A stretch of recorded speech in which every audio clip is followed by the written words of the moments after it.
The Grand Pacific Hotel's ballrooms sparkled with crystal and success, the kind of opulent setting my family always chose to celebrate themselves. My father's 60th birthday party was no exception. A lavish affair where Silicon Valley's elite gathered to honor William Parker, Senior Vice President of Global Operations at Meridian Technologies. I adjusted my simple black dress, designer, though they'd never know it, and approached the check-in table where my brother Marcus stood with his wife, both gleaming with the polished perfection of tech industry royalty. "Emily," he said, barely glancing at me. "You actually came. Dad invited me." I reached for my place card, but Marcus snatched it first. "Oh, there's been a change in seating arrangements." His smile was pure venom. "We've had some last-minute additions from Meridian's board. Important people, you understand. You'll be sitting with the staff." By staff he meant the hotel workers and event coordinators, the people my family considered beneath them. I saw my stepmother, Patricia, watching from across the room with satisfied smugness. "The staff tables are through there." Marcus gestured toward a corner near the kitchen entrance. "Where you belong, really. Still working at that consulting firm, aren't you?" I bit back a smile, thinking about the email I'd received that morning from Meridian's board of directors. If only they knew that the consulting firm was just a cover, that I'd spent the last 5 years quietly building something much bigger. "Actually," I started, but Patricia swooped in, her diamonds catching the light. "Emily, darling, surely you understand," she cooed. "We have the CEO of Meridian coming, board members, major investors. We can't have them sitting with, well, with someone who works for a living?" I finished for her. She flinched slightly at my tone. "Don't be difficult. Your father's reputation at Meridian means everything. We can't risk embarrassing him in front of his superiors." I thought about my father's position at Meridian, about the changes coming next week, about the decisions I'd been quietly making in boardrooms they'd never seen. But I just took my place card and turned toward the staff tables. "Of course not," I said softly. "We wouldn't want to embarrass anyone." The staff table was tucked away from the main celebration, but it offered a perfect view of my family's performance.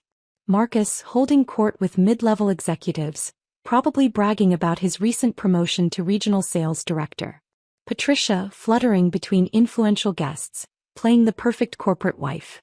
And my father laughing too loudly at his boss's jokes, still chasing that elusive promotion to executive VP. "Not quite what you expected, Ms. Chin?" I turned to find Robert, one of the hotel's event coordinators, watching me with knowing eyes. He'd used my real name, Chin, not Parker, which meant he knew exactly who I was. "The seating arrangement wasn't my choice," I replied carefully. He smiled. "No, but it might work out better than your family expects. Especially when Chairman Wallace arrives." So he did know. Of course he did. Luxury hotels like the Grand Pacific catered to the city's true power players. They knew who really controlled the big companies, who sat on which boards, who held the real power behind corporate thrones. "You don't seem surprised to find me here," I said quietly. "The Grand Pacific has hosted many Meridian events, Ms. Chen, including several board meetings." His eyes twinkled. "Though I suspect your family doesn't know about those." Before I could respond, a commotion near the entrance drew everyone's attention. Marcus straightened his tie, Patricia adjusted her jewelry, and my father practically jumped to attention. "Ladies and gentlemen," the evening's MC announced, "please welcome the CEO of Meridian Technologies, Mr. James Harrison." Applause erupted as Harrison entered, tall, distinguished, and completely unaware that his position was far less secure than he believed. Behind him came several board members, all wearing carefully neutral expressions. They knew what was coming. "William," Harrison boomed, approaching my father with practiced joviality. 60 years young. "Though I hope you're not thinking of retirement yet. We need you in global operations." My father laughed too enthusiastically. "No plans to retire, sir. Still hoping for that executive VP position." I saw several board members exchange glances. They knew that position would never come, not with the changes planned for next week. "Emily." I turned to find Thomas Wallace, chairman of Meridian's board, standing quietly beside the staff table. Unlike the others, he'd entered without fanfare, without announcement. "I thought I might find you here," he said softly. "Though I must admit, I'm surprised by the seating arrangement." "Family dynamics," I shrugged. They thought they were putting me in my place. He smiled. The same smile I'd seen in countless board meetings over the past year. Shall we adjust their perspective? Not yet, I replied, watching Marcus preen for Harrison's benefit. Let them enjoy their moment. Wallace nodded, understanding perfectly. He'd been my mentor for years, ever since I'd approached him with my ideas for revolutionizing Meridian's technology division. He was the one who'd suggested I operate in secret, building my influence through holding companies and strategic investments while my family remained blissfully unaware. The vote was unanimous, he said quietly. The board approved everything this morning. Harrison doesn't know yet, of course. Neither does your father. I watched my family basking in their perceived importance. Marcus dropping hints about his sales figures, Patricia touching Harrison's arm while laughing at his jokes, my father practically begging for attention from board members who'd already decided his fate. When do you want to make the announcement? Wallace asked. I checked my phone, seeing the confirmation email from Meridian's legal team. Everything was in place. The contracts were signed. The press release was prepared. 5 years of careful planning was about to pay off. Let them finish the champagne toast, I said. It would be a shame to spoil their celebration too early. Wallace's eyes crinkled with amusement. You're kinder than they deserve. No, I corrected him. I just understand the value of timing. Across the room, Marcus was now loudly discussing his plans for expanding his sales territory, completely unaware that his entire division would be restructured next week. Patricia was showing off her jewelry to Harrison's wife, oblivious to the fact that her social position in the corporate hierarchy was about to change dramatically. And my father. He was still chasing promises that would never be fulfilled, not realizing that his daughter, the one they'd seated with the staff, was about to become everyone's boss. Robert appeared with fresh water for our table. Chairman Wallace, he said smoothly, will you be making the announcement before or after dinner? That's up to Ms. Chen, Wallace replied. Or should I say Madam Chairman? I smiled, watching the champagne flow at the main tables. Let's wait for the perfect moment. After all, my family went to such trouble to arrange the seating. It would be rude not to let them enjoy their last few minutes of feeling superior. The moment arrived during my father's birthday toast. Harrison stood, champagne glass raised, delivering the kind of generic praise executives reserve for middle management. To William Parker, he announced, 60 years young and still climbing the corporate ladder. Marcus nudged my father, grinning. Maybe this is the year for that executive VP position, Dad. Wallace caught my eye from across the table. I nodded slightly. He stood up, straightening his tie. Actually, I have an announcement about Meridian's leadership structure. The room quieted. Harrison's smile faltered slightly. Board chairmen don't typically hijack CEO speeches. As many of you know, Wallace continued, Meridian's board has been discussing significant changes to our executive team. Tonight we're ready to announce those changes. I watched my family's reactions. Marcus leaned forward eagerly, probably assuming his sales successes had been noticed. Patricia gripped my father's arm, her diamonds catching the light as she practically vibrated with anticipation. First, Wallace said, I'll be stepping down as chairman of the board. Gasps rippled through the room. Harrison's smile widened, until Wallace's next words wiped it away. Additionally, the board has voted for a complete restructuring of our executive leadership.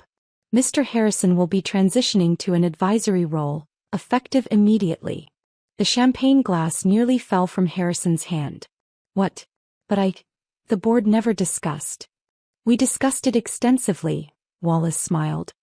Just not with you. Which brings me to our final announcement. He turned toward the staff table. Emily. I stood up slowly, enjoying the confused looks on my family's faces as Wallace extended his hand to me. Ladies and gentlemen, please welcome your new chairman and CEO of Meridian Technologies, Ms. Emily Chen. The silence was absolute. Marcus's mouth hung open. Patricia's face had gone pale beneath her perfect makeup. And my father. He looked like someone had just rewritten his entire understanding of reality. That's impossible, Harrison sputtered. She's just a consultant. Actually, Wallace corrected him, Ms. Chen has been the driving force behind Meridian's most successful technology initiatives for the past 5 years. Through her holding company, she controls 30% of Meridian's shares. The board voted unanimously this morning to approve her appointment. I walked to the front of the room, accepting the congratulations of board members who'd known my true identity all along. My Louboutin heels, the ones my family had assumed were knockoffs, clicked against the marble floor with each step. Emily. My father's voice was barely a whisper. What? How? That consulting firm you all mocked? I smiled. It was just a cover. I've been building my influence in Meridian since the day you told me I'd never understand corporate leadership. Marcus stood up so quickly he knocked over his champagne. This is ridiculous. She can't run Meridian. She's not even a Parker anymore. She uses Mom's name. Yes, I do, I agreed. Emily Chin, daughter of Grace Chin, who you and Patricia worked so hard to erase from family photos after she died. The name you thought wasn't prestigious enough for corporate leadership. Patricia tried to recover, her social instincts kicking in. Darling, we had no idea. If you just told us. Like you told me about Dad's birthday seating arrangements? I raised an eyebrow. Speaking of arrangements, Marcus, your sales division is being restructured. We'll need you to clear out your office by Friday. The color drained from his face. You can't fire me. I'm your brother. I'm not firing you, I corrected him. I'm giving you the same opportunity you gave me tonight. A chance to sit with the workers and learn how the company actually functions. Wallace stepped forward, handling the formal announcements while I watched my family's world implode. Harrison was escorted out by security when he tried to protest. Board members who'd ignored my father for years now rushed to congratulate him on his daughter's success. Emily, please, my father finally approached, his voice shaking. If I'd known. Known what? That I was capable of running a company? That I wasn't just the disappointing daughter who needed to be hidden away at staff tables. I was wrong, he admitted quietly. About everything. I studied him. This man who'd spent decades chasing corporate validation, who'd let his wife and son treat me like an embarrassment, who'd never once stood up for me until I had power over him. Yes, you were. I straightened my jacket. And now you have a choice. You can retire with a generous package, or you can stay and work under your daughter's leadership. Either way, things will be different. Different how? For starters, I smiled, you'll be sitting at the staff table at all future corporate events. I hear it offers an excellent perspective on how power really works. Over the next few weeks, Meridian transformed. Harrison's old guard was replaced with innovative leaders who'd earned their positions through talent rather than connections. Marcus was demoted to an entry-level sales position, where he finally had to learn the business from the ground up. Patricia's social circle imploded as corporate wives realized she no longer had any influence to peddle. She stopped appearing at company events after I enforced a strict no-family policy. Except for major shareholders, of course. My father chose to stay, accepting a minor position in operations. Sometimes I catch him watching me run board meetings from his seat in the back, finally understanding what real corporate leadership looks like. Last week, during Meridian's annual charity gala, Marcus tried to pull rank on a junior employee. Do you know who I am? He demanded. I'm the chairman's brother. Former regional sales director, currently on probation in entry-level sales, I corrected, walking up behind him. And if you ever try to use my position to intimidate staff again, you'll be looking for a new job. Clear? He slunk away to the staff table where Patricia sat pretending not to notice her loss of status. Harsh, Wallace observed, joining me. But necessary. They needed to learn, I replied, watching my family huddle at their assigned table. Success isn't about where you sit at parties. It's about what you do when no one's watching. Later that night, alone in my office, the same one Harrison had once promised my father, I found an old photo from my mother's funeral. 14-year-old me standing apart from the family, already being pushed aside for not fitting their image of success. I placed it beside Meridian's latest earnings report, which showed record profits under my leadership. Sometimes the best revenge isn't proving people wrong. It's becoming so powerful that their opinions become irrelevant. The next morning, my assistant brought in the seating chart for next month's corporate retreat. Your family's table assignments, Ms. Chin? I smiled, thinking of Patricia's designer dresses and Marcus's expensive suits, now wasted on the staff section. Same as always, I replied. Some people need a permanent reminder of where they placed others when they had the chance to be kind. After all, leadership isn't just about running a company. Sometimes it's about teaching people that every seat at the table matters, especially the ones they think aren't important enough for their presence. And sometimes, the best view of success comes from the tables they tried to use as punishment.